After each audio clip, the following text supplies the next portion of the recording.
So continuing with being Dhamma and on the section of practicing Dhamma.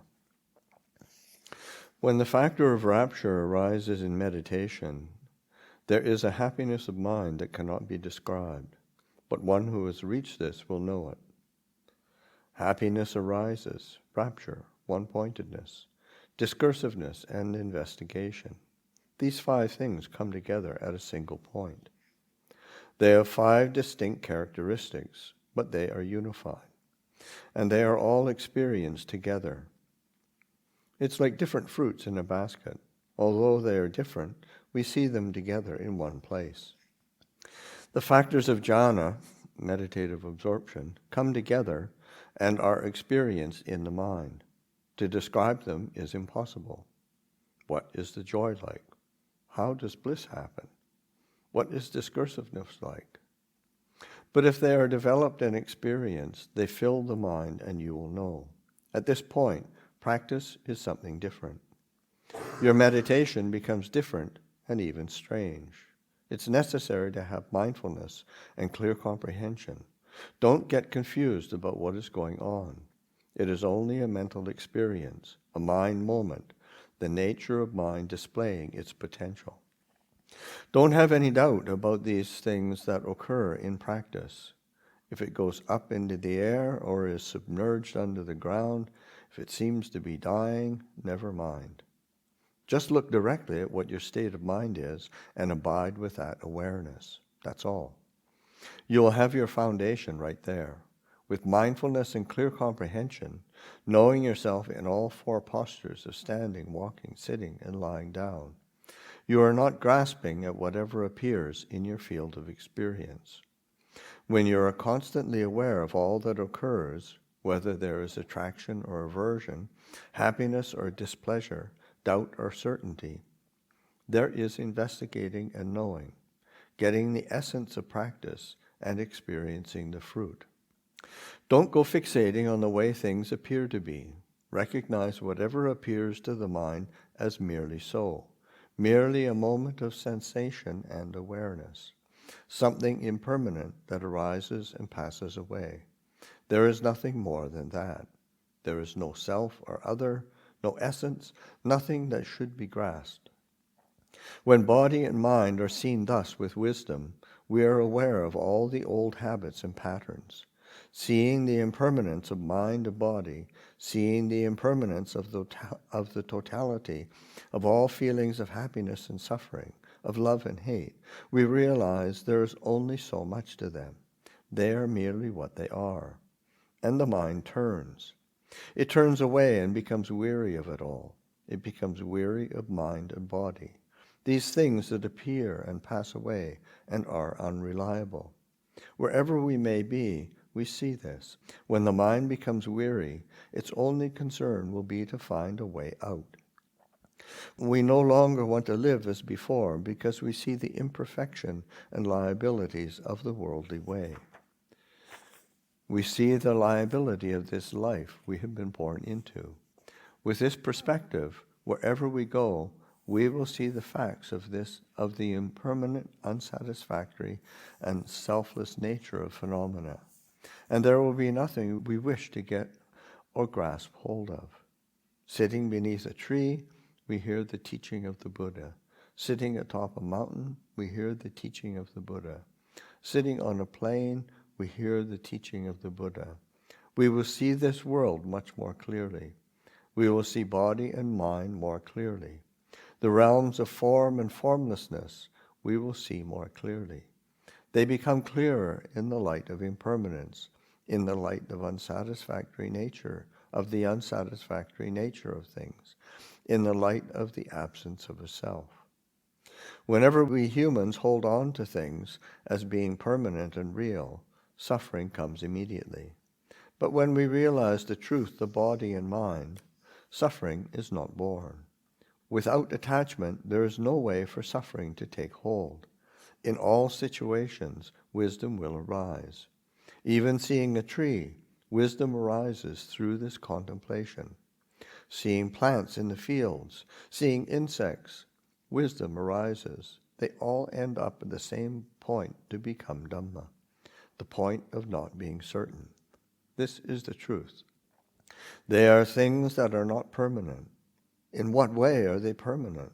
The only permanence or certainty is that having arisen, they are transitory and unreliable. They cannot change into something that will not undergo transformation and then cease to be. That's all. If you truly realize this, you have traveled your path to the end. According to the Buddhist way, if you think, I am better than others, this is not correct. I am worse than others is still not correct. I am equal to others is also not correct, because there is really no such thing as I, uprooting the conceit that says, I am. You become the knower of the world, knowing clearly according to the truth. If your vision is true thus, then the mind is true, with complete knowledge of the actual way of things. The causes are cut off. With no causes, nothing is born. So the practice must proceed like that. The foundations one needs to develop when starting out are first, being an honest person, one who is straightforward. Second, having fear of wrongdoing and being ashamed of bad actions. And third, having a humble mind, being of few wishes and easily contented. Those of few wishes who are restrained in speech and actions will know themselves and be free of distraction. These elements are the foundation, and when they are complete, there will only be virtue, meditative stability, and wisdom in the mind. They will fill the mind, and there will be nothing else there. Such a mind will live wholly in morality, meditation, and wisdom. So we practitioners should not be heedless. These words are not often heard, yet this admonition applies to everything. Even when something is good, when you seem to be in the right, don't be heedless. Don't be heedless in regard to what is wrong, to what is good, or to happiness or suffering. The Buddha taught us not to be heedless about anything. Why?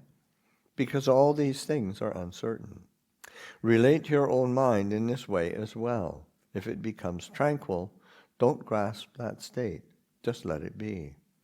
It's a natural reaction to be gladdened by it, but just be aware of what is happening. Whether there are good or evil states, be aware of them. A teacher can explain the methods for training the mind, but it is only you who can do it for yourself. You can know everything in your own mind. Who else can know for you? If you rely on what is correct like this, you can reach the point of ease no matter where you are or what you are doing. But this means really practicing. Efforts that are not genuine or sincere will not help. Genuine practice is not something tiring because it is done by way of mind. If you have mindful awareness of yourself, you know what is going on. You know what is right and what is wrong, and you know the way to practice. There isn't really a lot you need. Relating to your friends in Dhamma, there are two things to consider, what are called in the vernacular the example and the essence. It is taught not to take the example, rather to take the essence. Ajahn Tonglat, a master of the last generation, was a case in point. People who weren't smart could not get his Dhamma because they would only look at his example. His speech wasn't restrained. This was his example. He would make requests of lay people all the time. And when he scolded someone in the assembly, he would really lay into them. His example was like this, but in his essence, there was nothing, really nothing. It was merely speaking, and his speech was all Dhamma. In truth, whatever he said was aimed at Dhamma, but people didn't have any idea what he was doing. His intention was to give Dhamma, not to give harm. And no harm was done, no loss was incurred by anyone. But in his comings and goings, his words and actions, he did not seem to be restrained. His example was like this. Some monks tried to follow it, and the result was only their own undoing. When Ajahn Tonglat and his monks would go for alms, There was one house where the people were kind of stingy. They didn't like to give food. But of course, almost everyone in the village would at least offer a little rice, so they had to come up with some excuse, such as that they didn't know the monks were coming. So when Ajahn Tonglat would get to their house, he would shout in a booming voice, "Hey, is the rice cooked yet?" and wait in front of the house. Then the people would have no choice but to come out and put some rice in the monks' alms bowls. The other monks would see Ajahn Tonglat do this every day, and later on one old fellow started doing it too. Wherever he went on alms round, he would shout at every house, "Hey, is the rice cooked yet?" This eventually came to Ajahn Tonglat's attention. One day in the assembly, he singled out this monk and scolded him for soliciting donations of food. "What do you mean, Ajahn?" asked the old guy in all innocence. "People are telling me that when you go for alms, you are shouting out, 'Hey, is the rice cooked yet?' This is completely inappropriate for a bhikkhu." Of course, the old monk thought he was doing the right thing, following his teacher's example. But he didn't know the reason Ajahn Tonglat displayed such behavior, and he didn't have the same kind of detachment. The Ajahn prodded the stingy lay people out of the wish for them to develop generous hearts, not merely for the sake of filling his stomach. The different types of beings who come to the Dhamma may be classified by the ease or difficulty with which they practice and gain realization. Previous accumulation of merit and the development of bharami, the spiritual perfections, that prepare one for enlightenment isn't really something we can have a competition in, the way we do to measure bodily strength and abilities. Some say, "I have good intentions, I want to develop, but I just can't do it."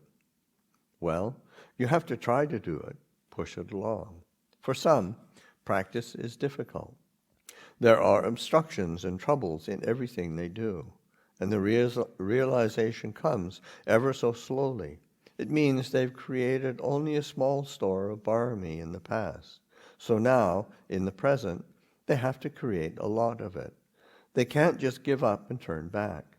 If a poor person thinks, "Okay, I'm poor, that's how it is, so I needn't try to work and change things," then he's really in trouble. He's got to think, "I am poor, so I should work hard, or at least work like others do." It's the same here. If we practice a lot, work hard, and develop the path energetically, we can progress too. Then there are those for whom practice is difficult, but realization comes fast. The practice may even bring them close to death. They will have to struggle and fight, but they can realize the truth quickly. If they experience a lot of pain, it doesn't matter. The pain will soon be gone. For the third type of person, practice is easy, but knowledge comes with difficulty. They don't have much struggle or obstruction, and they can keep on practicing smoothly, but it takes a long time. Maybe not until the time of death will they see. With the fourth group, practice is pleasant and easy. Their path is one of happiness, and realization comes easily. There are people like this too. Whatever the case, whether results come fast or slow, whether we seem to have a lot of ability or not very much, making efforts to practice virtue is always worthwhile. Whatever we do will not be lost. Virtue accomplished will undo non-virtue. That which is correct will remove that which is wrong. At the present moment, the fruit may not have come, but later on it will. This is kamma. When one kamma is giving its result, another kamma cannot. We are receiving the results of past actions now, not yet the results of the actions we do in the present. But nothing is lost. When one kamma is finished, another will follow. So we do our practice now, and there will be benefit when the time is right. Lay practice. Don't let the monkey burn down your house. Buddhism teaches us to make earnest efforts in the things we do, but our actions should not be mixed with desire. They should be performed with the aim of letting go and realizing non-attachment. We do what we need to do, but with letting go. The Buddha taught this. But this is tiring. There is no great enthusiasm for it. People in the world do whatever they do to get something, like the people who come to see you in your capacities as doctors and administrators. It's because they want something.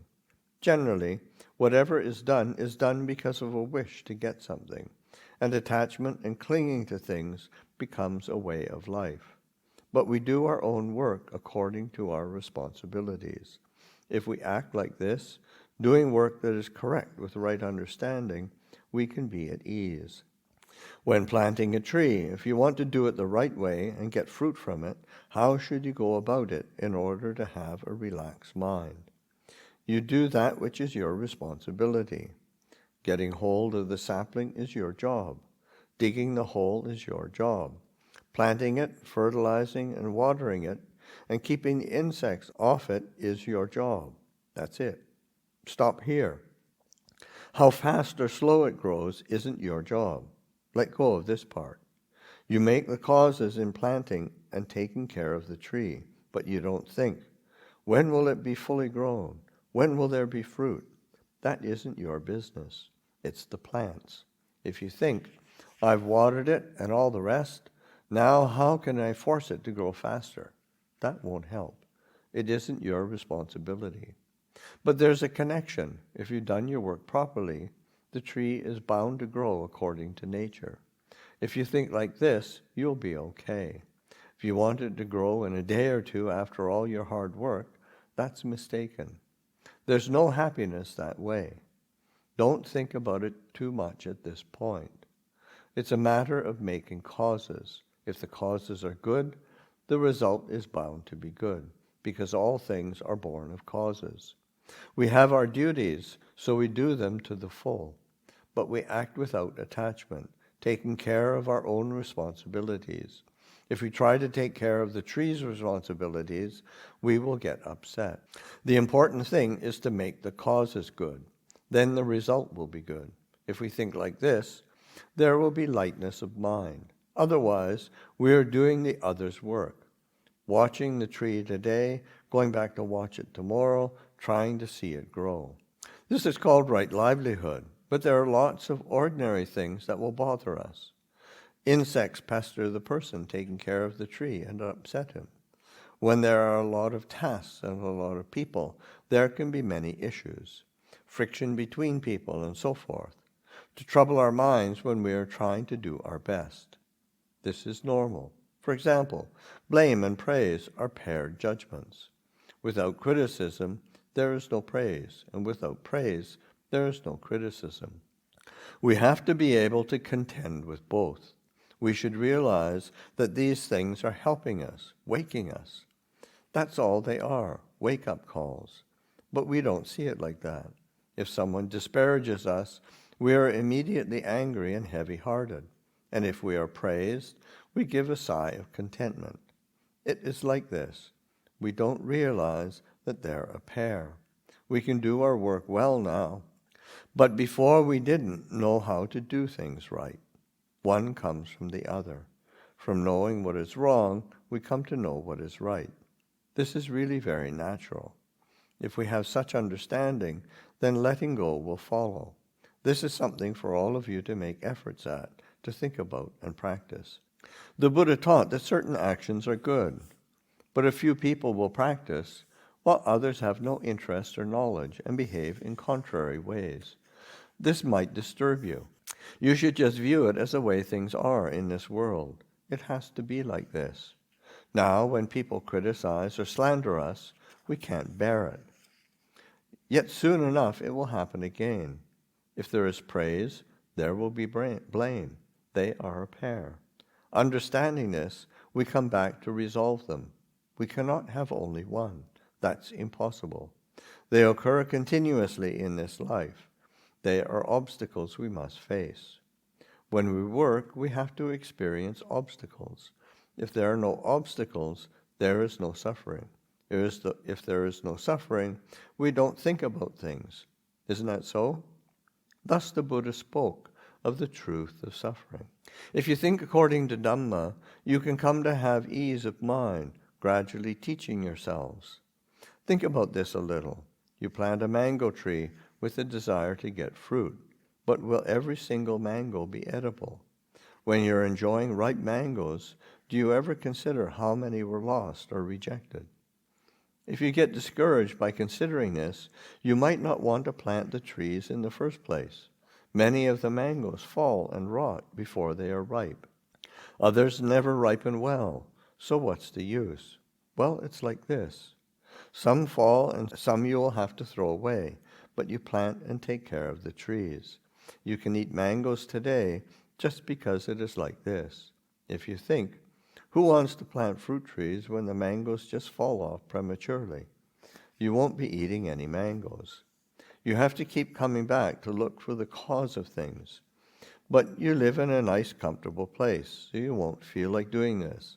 You need to live in a place that is not full of conveniences and make real convenience arise.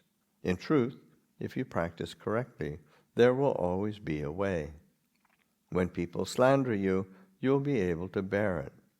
If you can't resolve it, you will live with suffering right up till the day you die. Some people ask me, Lumpur, if we don't kill any living creatures, how can we survive?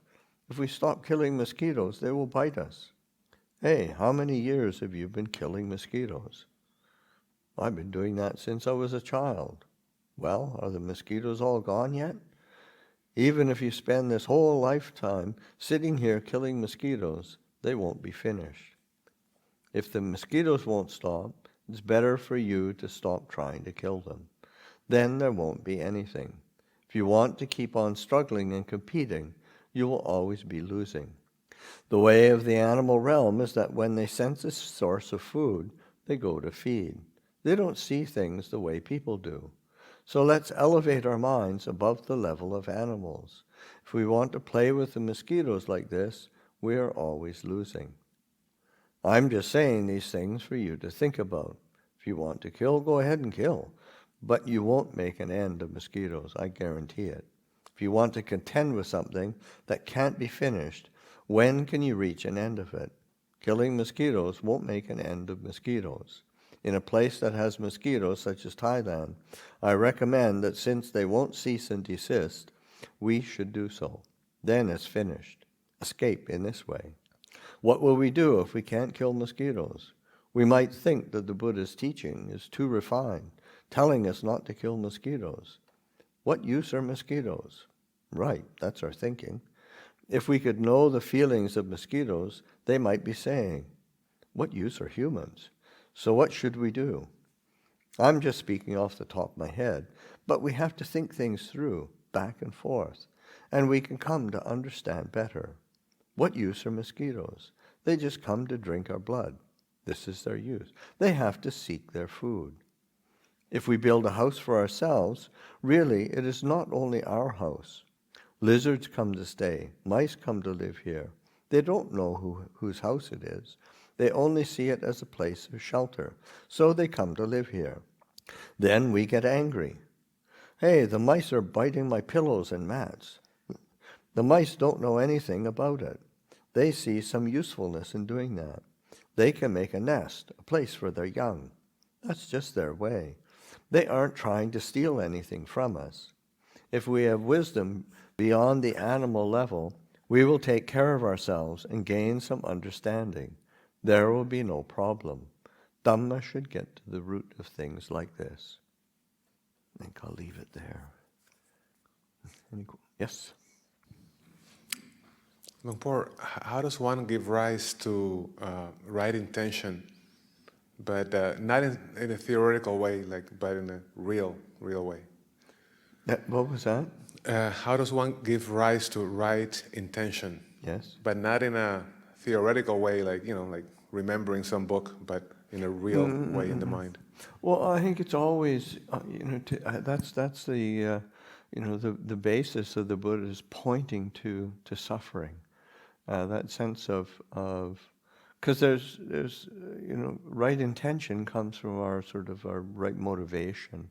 and that motivation to be free of suffering, of discontent, of dissatisfaction, of dis-ease, seeing the limitations of this physical realm, of our mental realm, our emotional realm, seeing that there's, we're kind of, we're in a bind here, and we do have a conscious mind that knows things, but we're never really completely satisfied or comfortable. So to see that more clearly, so that right intention comes from seeing that the Buddhist path is a way out, and it's not coming from aversion or fear or it's not sort of liberation through depression. It's sort of the mind really gets motivated, and so that right intention is formulated out of our experience and our reflection on our experience. Sean. So I noticed Lungpa Cha, he uses the term uncertain, or a Thai term that gets translated as uncertain. Yeah. And I don't know that I've heard that in a lot of other places, so I was just wondering if you could speak a little bit to that. It's actually one of the ways that Ajahn Chah, and he's pretty unique in that usage of uncertain as an expression of the anicca, because the tendency is, and quite rightly, is to express it as as impermanent or change, which is quite correct. But it's sort of like that's kind of what happens when we look at things as objects. But when we actually pay attention to the subject, then what we feel is this uncertainty, this unsure, because of change, because of impermanence. Then we feel the subjective experience is one of uncertainty. So then, sometimes Ajahn Chah would also use the normal way of expressing it as impermanent, but it's his expression of anicca, or his way of pointing to anicca, and I think it's quite insightful and very practical, because we do, a sense of peace and security is quite impossible when we're trying to make everything not change, or and when we can feel comfortable with, things are uncertain, and there's a certain element of clarity that comes. In yesterday's reading, Lumpur Cha was talking about Zen and Zen masters. I read that he, in the last stage of his teaching career, he started reading some translation of Zen teachings. How did that influence his teachings? Reading that. Well, I think there were two books that were translated actually by Ajahn Buddhadasa. Teachings of Huang Po and the Platform Sutra, the teachings of the sixth patriarch, and particularly Huang Po is pretty, can be pretty forceful. But I think that it gave him another perspective that was fresh for him. So I think that made an impression on him, I think it was just the freshness of a slightly, same thing from a different angle was kind of encouraging for him. Okay, very good.